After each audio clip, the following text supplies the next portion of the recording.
បងប្អូនឆ្ងល់អត់ថាធ្វើម៉េចបានយើងដឹងថាប្រភេទឡានឆ្នាំ2012 option 2 ឬក៏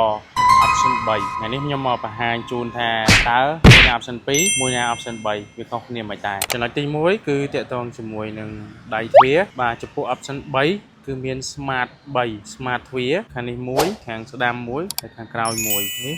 បងប្អូនសញ្ញាឆ្នោតនេះបងប្អូនមកខាងទៀតនេះខាងអ្នកដំណើរហើយខាងនោះគឺខាងតកុងគឺមានសញ្ញានឹងដូចគ្នាគឺសម្រាប់ option 3ទីមួយទៀតគឺទ្វារខាងក្រោយនេះក្លុបខាងក្រោយ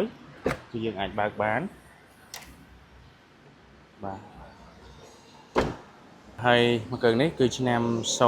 012 option 2បាទអញ្ចឹងខ្ញុំបង្ហាញបងប្អូនបាទនេះ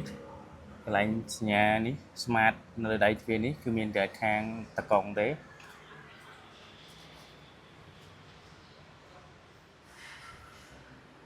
ហើយសម្រាប់ខាងនេះដូចបងប្អូនឃើញគឺអត់មានទេបាទអញ្ចឹងអានេះគឺជាភាពខុសគ្នាផ្នែកខាងក្រៅរវាង option 2ហើយនិង option 3អញ្ចឹងឥឡូវយើងទៅមើលផ្នែកខាងក្នុងទាំងអស់គ្នាវាខុសគ្នាមិនដែរសម្រាប់ផ្នែកខាងក្នុង option 2កន្លែងនេះគឺប៊ូតុងចុចមានតែ2ទេហើយមួយទៀតគឺកន្លែងនេះគេមានដាក់ថា HD radio ទេបាទអត់មាន HD radio ទេហើយបញ្ជាក់បងប្អូនបន្តិចទៅក្នុង option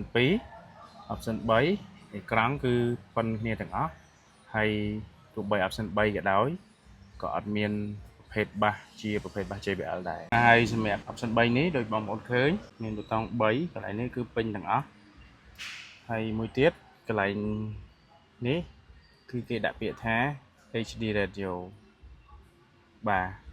អញ្ចឹងដូចខ្ញុំបញ្ជាក់បងប្អូនខាងដើមអញ្ចឹងទៅក្នុង option 2 option 3គឺអត់មានមកជាមួយនឹងបាស JBL ទេចាប់ពី option 4ឡើងទៅមានបាស JBL ទៅក្នុងនឹងអេក្រង់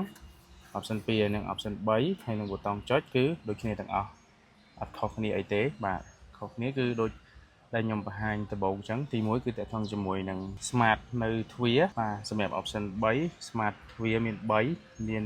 ខាងតកុងខាងអ្នករងដំណើរនិងខាងគ្រប់ក្រោយសម្រាប់ option 2គឺមានតែខាងតកុងទេហើយសម្រាប់ដៃចកោត